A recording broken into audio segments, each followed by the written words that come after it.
Hello students, today I will teach you about photosynthesis which is fourth part of chapter the leaf। तो चलो बच्चों आज हम लोग शुरू करते हैं। आज का टॉपिक फोटोसिंथेसिस। तो बच्चों फोटोसिंथेसिस एक टॉपिक ये टॉपिक जो है फोटोसिंथेसिस बच्चों बहुत ही पॉपुलर टॉपिक है और बहुत ही इम्पोर्टेंट टॉपिक है। इसको बच्चों आप लोग ध्यान से सुनिएगा और समझिएगा। फोटोसिंथेसिस एक्सप्लेन करने से पहले मैं आप लोगों को थोड़ा लीफ के हेल्प से बताऊंगा कि फोटोसिंथेसिस प्लांट में कैसे होता है। तो बच्चों फोटोसिंथेसिस में आप लोग शायद जानते होंगे या नहीं भी जानते होंगे, तो मैं आप लोगों को बताना चाहूँगा कि फोटोसिंथेसिस में प्लांट अपना फूड खुद बनाते हैं, इसीलिए प्लांट को प्रोड्यूसर नाम दिया गया है। मतलब कि वो फूड बना के इन्वायरमेंट को देते हैं, एनिमल्स को देते हैं, एनिमल्स उनके ऊपर डिपेंड होते हैं। और बच्चों फोटोसिंथेसिस प्रोसेस जो होता है वो लीफ के अंदर होता है।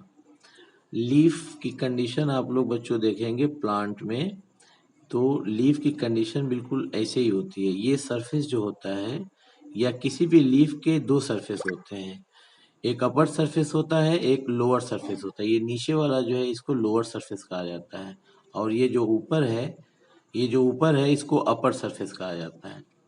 तो मोस्टली बच्चों जो लीफ में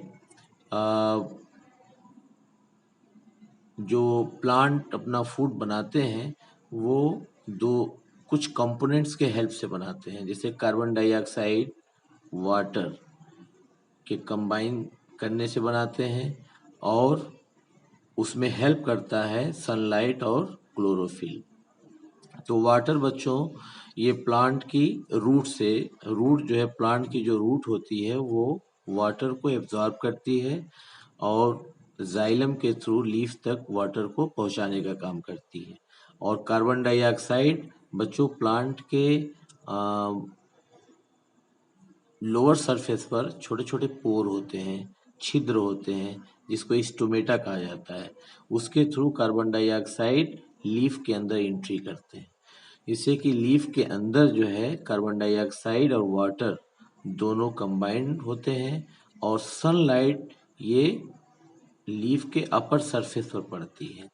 इसीलिए लीफ के अपर सरफेस पर मोस्टली क्लोरोफिल पाया जाता है, जिससे कि सनलाइट जब अपर सरफेस पे पड़ती है तो क्लोरोफिल उसको एब्जॉर्ब कर लेती है। तो क्लोरोफिल ये सनलाइट को एब्जॉर्ब या सन में जो एनर्जी होती है उसको एब्जॉर्ब करने का काम करती है। और तो कितने कंपोनेंट हो गए बच्चों? 4 कंपोनेंट हो गए। पहला कार्बन डाइऑक्साइड, दूसरा वाटर, तीसरा क्लोरोफिल, चौथा सनलाइट। तो इस 4 के हेल्प से प्लांट अपना फूड बनाता है, इसीलिए प्लांट को ऑटोट्रॉफ्स कहा गया है। और अपना फूड खुद बनाता है और खुद स्टोर करता है और खुद अपना ग्रोथ करता है लंबाई में, चौड़ाई में। तो इसीलिए इसको कहा गया है ऑटोट्रॉपिक न्यूट्रिशन। और हम लोग जो एनिमल्स होते हैं वो प्लांट के ऊपर डिपेंड होते हैं, इसीलिए एनिमल्स को हेट्रोट्रॉपिक न्यूट्रिशन कहा गया है। ओके बच्चों, तो ये लीफ के कुछ इम्पोर्टेंस थे जो मैंने आपको बताया। अब आते हैं हम लोग फोटोसिंथेसिस की डेफिनेशन जो होती है वो the process by which plants make their own food using chlorophyll, carbon dioxide, water in the presence of sunlight. Chlorophyll is green pigment present in the leaves of plants. This pigment captures the sun's energy which is used and water. Photosynthesis, first point is green plants make their own food, so they are called autotrophs। मैंने अभी बताया बच्चों कि plant को autotrophs कहा गया है क्योंकि अपना फूड ये खुद बनाते हैं, सेल्फ बनाते हैं। इसमें 2 वर्ड हैं, ऑटो मीन्स होता है सेल्फ और ट्रॉफ मीन्स होता है नरिशमेंट। नरिशमेंट मीन्स होता है बच्चों फूड, खाना। तो अपना खाना ये खुद बनाते हैं, फूड खुद बनाते हैं, इसलिए प्लांट को ऑटोट्रॉफ्स नाम दिया गया है। This type of nutrition is called autotrophic nutrition. अभी मैंने बताया कि ये अपना खाना खुद बनाते हैं, खुद जो स्टोर करते हैं और खुद अपने प्लांट को ग्रोथ करवाते हैं, इसीलिए इसको कहा जाता है autotrophic nutrition. Second point is plants make their own food by the process of photosynthesis. Plant जो अपना फूड बनाते हैं वो एक प्रोसेस होता है जिसको फोटोसिंथेसिस कहा जाता है। फोटो मीन्स होता है, ये भी फोटोसिंथेसिस बच्चों दो पार्ट में डिवाइड है, दो वर्ड से बना हुआ है। Photo means light, synthesis means होता है बिल्ड और कंबाइन, या उसको मेकिंग भी कह सकते हैं आप, जो है बिल्डिंग भी कर सकते हैं, कंबाइनिंग भी कर सकते हैं, जो भी आप बोल सकते हैं, दो तीन वर्ड है। दस फोटोसिंथेसिस मीन्स होता है बिल्डिंग और कंबाइनिंग अप बाय लाइट, मतलब कि लाइट के हेल्प से फोटोसिंथेसिस, फोटोसिंथेसिस प्रोसेस के थ्रू प्लांट के ग्रीन पार्ट्स जो होते हैं या प्लांट की जो लीफ होती है अपना खाना खुद जो है वो लीफ में बनाते हैं। इसीलिए बच्चों लीफ को किचन ऑफ द प्लांट कहा गया है, क्योंकि लीफ में ही खाना बनता है, इसीलिए उसको किचन नाम दिया गया। बच्चों ये देखिए डायग्राम मैंने बहुत अच्छा बनाने की कोशिश किया है। ये देखिए सनलाइट है, सन है, सन से लाइट जो है यहाँ से निकलती है, और जो सन की जो लाइट है, जो सन की रेज है, उसमें एनर्जी होती है जिसको लाइट एनर्जी कहा जाता है। ये प्लांट की लीफ पर, उसके अपर सरफेस पे आके पड़ती है। कार्बन डाइऑक्साइड जो होती है ये इन्वायरमेंट से, ये लीफ के स्टोमेटा के थ्रू, इसके जो लोअर सरफेस है लीफ का, उसके नीचे जो है लोअर सरफेस पर छोटे छोटे पोर पाए जाते हैं, होल पाए जाते हैं जिसको स्टोमेटा कहा जाता है, जिसके थ्रू कार्बन डाइऑक्साइड लीफ के अंदर एंट्री करता है और फोटोसिंथेसिस प्रोसेस में ऑक्सीजन गैस जो है बनती है, जिससे कि लीफ के स्टोमेटा के थ्रू ये इन्वायरमेंट में निकल जाती है, बाहर चली जाती है, और फूड के फॉर्म में जो प्लांट होता है वो शुगर बनाता है, इसको ग्लूकोज कहा जाता है। ये ग्लूकोज प्लांट में, प्लांट के एवरी पार्ट में कार्बोहाइड्रेट के फॉर्म में, प्रोटीन के फॉर्म में, फैट के फॉर्म में ये स्टोर रहता है। और वाटर, प्लांट जो होता है रूट के थ्रू ये वाटर को एब्जॉर्ब करता है, और इसके स्टेम में जाइलम होता है, ये जाइलम के थ्रू, और ये पेटियोल के थ्रू, और ये मिडरिव, और ये वीन्स है, इसके थ्रू लीफ में पहुंच जाता है जहां पर फोटोसिंथेसिस प्रोसेस होता है। ओके बच्चों,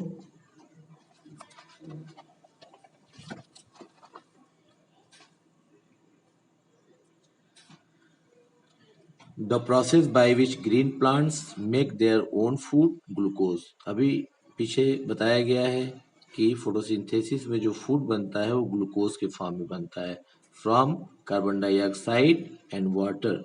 वाटर और कार्बन डाइऑक्साइड के कंबाइन होने से ग्लूकोज फूड के फॉर्म में प्लांट बनाता है।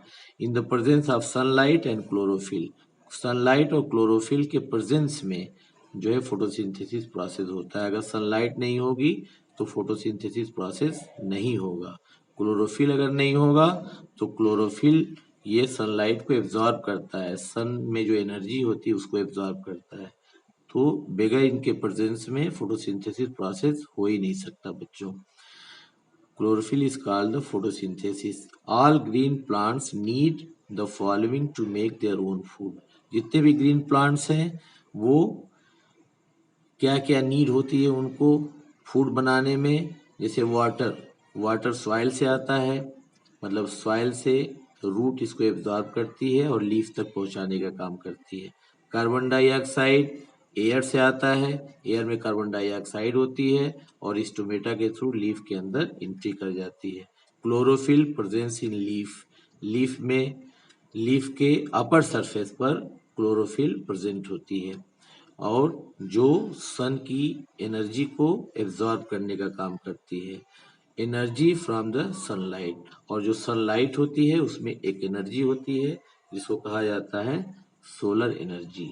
ये बच्चों रिएक्शन है, जिस रिएक्शन के थ्रू प्लांट अपना फूड बनाता है, ये फोटोसिंथेसिस का रिएक्शन है बच्चों। यही प्रोसेस होता है प्लांट के लीफ में, जैसे कार्बन डाइऑक्साइड प्लस वाटर ये दोनों कंबाइन होते हैं, और sunlight from the air, chlorophyll in green leaves, ये इनके प्रेजेंस में कार्बन डाइऑक्साइड और वाटर दोनों कंबाइन होके ये ग्लूकोज बनाते हैं, मतलब प्लांट अपना फूड बनाते हैं और एक बाई प्रोडक्ट के फॉर्म में ऑक्सीजन गैस निकलती है बच्चों, और वाटर भी यहाँ से रिलीज होता है, निकलता है। Process of photosynthesis mainly occur in leaves. जो फोटोसिंथेसिस का प्रोसेस है वो मेनली वो लीफ के अंदर होता है। The cells of leaves that contain chlorophyll are present in the upper side of leaves. जो लीफ की जो अपर साइड होती है वो क्लोरोफिल वहां पे प्रेजेंट होता है, क्योंकि सनलाइट हमेशा बच्चों आप लोग देखेंगे कि जो सनलाइट होती है वो लीफ के अपर सरफेस पे पड़ती है, इसीलिए जो क्लोरोफिल होता है वो अपर सरफेस पर प्रेजेंट होता है। और लोअर सरफेस पर मैं बताया हूँ स्टार्टिंग में कि ये लोअर सरफेस है, इस पे stomata, mostly stomata lower surface पर पाए जाते हैं। ओके बच्चों, present in the upper side of the leaves, hence they receive the maximum sunlight, और मैक्सिमम सनलाइट को रिसीव कर लेते हैं, एब्जॉर्ब कर लेते हैं। वीन्स के बारे में बच्चों में कई बार बता चुका हूँ। वीन्स प्रेजेंट इन लीव्स के अंदर वीन्स जो प्रेजेंट होती हैं carry water to cells containing chlorophyll. जहाँ पे क्लोरोफिल प्रेजेंट होता है वहां पर ये वीन्स जो होती हैं वाटर को पहुंचाने का काम करती हैं। ये पॉइंट बच्चों बहुत इंपॉर्टेंट है। न्यूमरस टाइनी, इसको बच्चों टीनी मत पढ़िएगा, टाइनी पढ़ते हैं इसको। टाइनी मतलब छोटे छोटे होते हैं। न्यूमरस टाइनी पोर्स मतलब बच्चों छिद्र होता है। Numerous tiny pores are present on the lower surface. छोटे छोटे पोर्स होते हैं, टाइनी पोर्स होते हैं जो लोअर सरफेस ऑफ लीफ के लोअर सरफेस पे पाए जाते हैं। These are called stomata. जो पोर होते हैं छोटे छोटे उसको स्टोमेटा कहा जाता है। और अगर एक स्टोमेटा को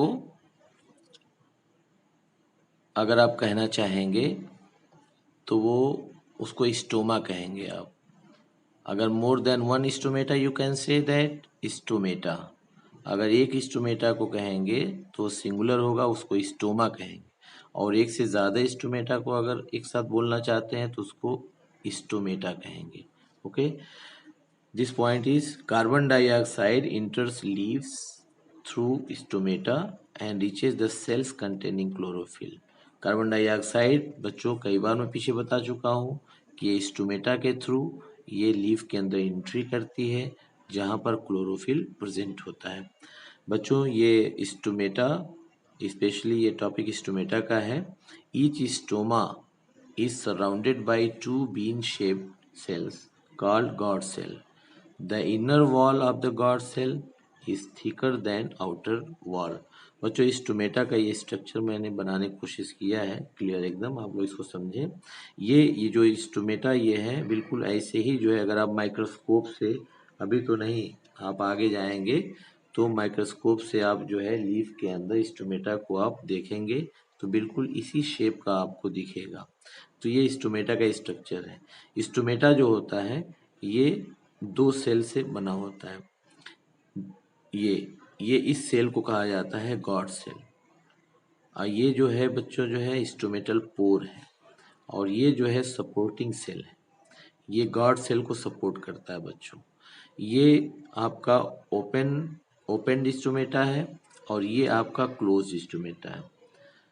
जब बच्चों डे टाइम में जब सन राइज होता है मॉर्निंग में, तो जैसे जैसे सनलाइट बढ़ती जाती है वैसे वैसे फोटोसिंथेसिस प्रोसेस की स्पीड भी जो है बढ़ती जाती है, और उसमें ग्लूकोज बनता है और वाटर भी बनता है। तो वाटर क्या होता है बच्चों जो है इस सपोर्टिंग सेल से होता हुआ ये गॉड सेल में आके धीरे धीरे फिल होता है। जैसे जैसे ये फिल होता है वैसे वैसे ये, चूंकि ये जो वॉल है inner wall of the guard cell और outer wall of the guard cell, inner wall thicker than outer wall, मतलब इनर वॉल जो होती है ये मोटी होती है बच्चों, और ये वॉल जो होती है पतली होती है। तो वाटर जब इसमें फिल होगा तो ये प्रेशर इधर भी लगाएगा इस वॉल पे भी, और प्रेशर इधर भी लगाएगा इस वॉल पे भी। तो चूंकि ये पतली होती है तो ये इलास्टिक नेचर की होती है, तो ये बाहर की तरफ टुवर्ड्स आउटर साइड बाहर की तरफ जाएगी।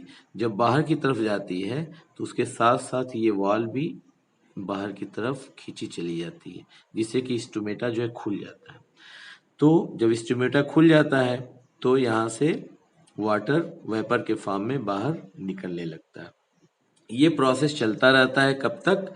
जब तक सनलाइट प्रॉपर लीफ के ऊपर पड़ती रहती है। जैसे जैसे इवनिंग होती है वैसे वैसे सनलाइट जो होती है वो डल होती जाती है, मतलब सन जो है सेट की तरफ बढ़ता जाता है।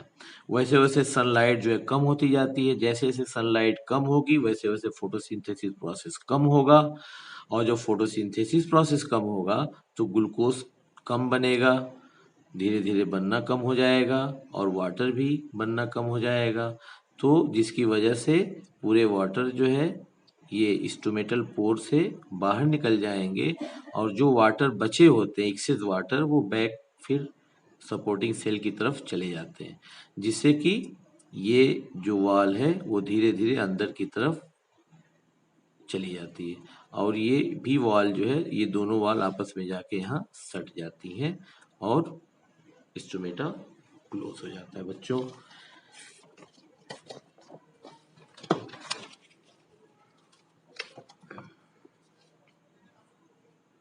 यहाँ पर स्टोमेटा के बारे में बहुत अच्छे से मैंने डिस्क्राइब करने की कोशिश की है। The main function of stomata is to let carbon dioxide from the atmosphere. ये the main function of stomata is to let carbon dioxide from the atmosphere enter the leaves to enable photosynthesis. Leaf के अंदर carbon dioxide inter करता है atmosphere से, और वो photosynthesis को चलाने में हेल्प करता है। Second point is during daytime. Daytime में stomata open to allow carbon dioxide enter the leaves. Daytime में स्टोमेटा खुल जाता है और स्टोमेटा खुल जाता है और कार्बन डाइऑक्साइड लीफ के अंदर एंट्री कर जाती है। एट नाइट, नाइट में क्या होता है बच्चों? Synthesis of food does not occur. रात में या इवनिंग होते होते ये सिंथेसिस ऑफ फूड, फूड का बनना बंद होने लगता है, और hence the stomata close in order to stop the loss of water through the transpiration. Transpiration means बच्चों क्या होता है कि when water in the form of water remove from the leaf in the environment. जब water vapour के form में stomata के through environment में रिमूव हो जाता है तो उसको कहा जाता है ट्रांसपिरेशन, और पूरा जब वाटर लीफ से निकल जाएगा तो धीरे धीरे स्टोमेटा बंद हो जाता है। Time the guard cells absorb water from the adjacent epidermal cell. This causes the guard cells to swell and bulge outwards, resulting in the opening of the stomata। बच्चों ये स्टोमेटा है। स्टोमेटा की ये जो बीच का ये जो पोर्शन होता है ये स्टोमेटल पोर होता है, जिससे वाटर वेपर के फॉर्म में बाहर निकलता है, और इससे अटैच होता है ये गार्ड सेल। और ये गार्ड सेल के बाहर जो है सेल्स लगी होती हैं जिसको सपोर्टिंग सेल या एपिडर्मल सेल कहा जाता है। एपिडर्मल सेल से वाटर गार्ड सेल में आता है।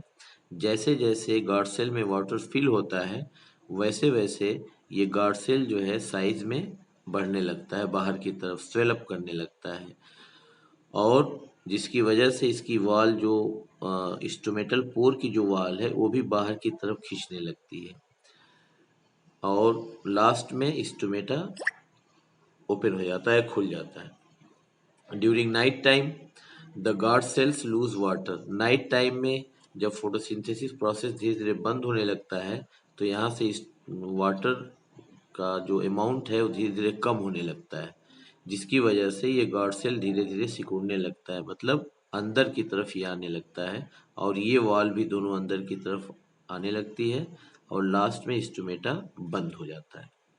मतलब इसकी जो टर्जिडिटी है, जो स्वेलअप फॉर्म में रहता है उसको कहा जाता है टर्जिडिटी। तो वो धीरे धीरे उसकी साइज कम हो जाती है, जिसकी वजह से स्टोमेटा बंद हो जाता है। How does photosynthesis occur? Sunlight falls on leaves and is absorb by chlorophyll. Sunlight leaves के सरफेस पर पड़ती है और क्लोरोफिल जो लीफ के सरफेस पर, मतलब क्लोरोफिल लीफ के अपर सरफेस पर प्रेजेंट होता है, जो लाइट को एब्जॉर्ब करता है।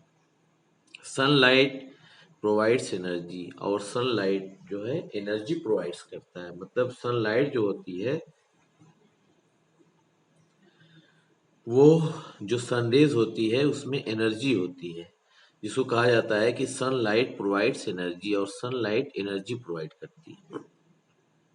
This energy is use to split the water molecules. और ये जो सन की लाइट में, सन की रेज में जो एनर्जी होती है वो वाटर मॉलिक्यूल्स को, ये वाटर मॉलिक्यूल्स है, इसको ये स्प्लिट करती है, ब्रेक कर देती है, तोड़ देती है। किसमें तोड़ देती है बच्चों? ये H आयन में, पॉजिटिव आयन में, और OH निगेटिव आयन में तोड़ देती है।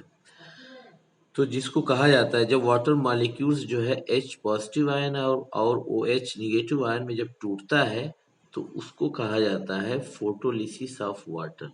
Photolysis of water. After this, मतलब वाटर मॉलिक्यूल्स जब दो आयन में, पॉजिटिव आयन और नेगेटिव आयन में टूटता है, तो टूटने के बाद जो OH आयन जो होता है वो ऑक्सीजन रिलीज करता है बच्चों। जो है oxygen is released in the air from the hydroxyl ions. OH ion को हाइड्रोक्सिल आयन कहा जाता है जो ऑक्सीजन रिलीज करता है। हाइड्रोजन आयंस, मतलब hydrogen positive ions combine with carbon dioxide. Hydrogen जो होता है, आयंस जो होता है, वो कार्बन डाइऑक्साइड के पास चला जाता है और उसे कंबाइन करके ये C6H12O6 मतलब ग्लूकोज बनाता है। मतलब यहीं पर प्लांट अपना फूड बनाता है, इसी फॉर्म में बनाता है, ग्लूकोज के फॉर्म में, C6H12O6 के फॉर्म में। Two end products of photosynthesis are glucose and oxygen. Photosynthesis का जो एंड प्रोडक्ट होता है बच्चों, वो दो होता है, वो एक ग्लूकोज होता है और एक ऑक्सीजन होता है। Importance of photosynthesis. First, green plants make their own food by the process of photosynthesis. Green plants जो होता है अपना भोजन खुद बनाता है, अपना खाना खुद बनाता है, अपना फूड खुद बनाता है। Green plants are source of food to all living organism. Green plants को जो है प्रोड्यूसर कहा जाता है। प्रोड्यूसर इसलिए कहा जाता है कि ग्रीन प्लांट्स जो होता है ये जितने भी लिविंग ऑर्गेनिजम्स होते हैं, मतलब जितने भी एनिमल्स होते हैं, उसके लिए सोर्स का काम करता है, जिस उसके लिए फूड प्रोवाइड करता है। Third point, oxygen is produce during photosynthesis and use carbon dioxide. Oxygen जो होता है ये photosynthesis, oxygen is produced during photosynthesis. Photosynthesis के ड्यूरेशन में ऑक्सीजन गैस प्रोड्यूस होती है, ऑक्सीजन गैस निकलती है, और फोटोसिंथेसिस में कार्बन डाइऑक्साइड गैस यूज होती है बच्चों। तो मुझे उम्मीद है कि आप लोग ये फोर्थ पार्ट खूब अच्छे से समझ गए होंगे। अगर आपको ये पार्ट अच्छा लगा होगा तो आप लोग इसको लाइक करिएगा, शेयर करिएगा और इसको सब्सक्राइब करिएगा बच्चों। थैंक्स।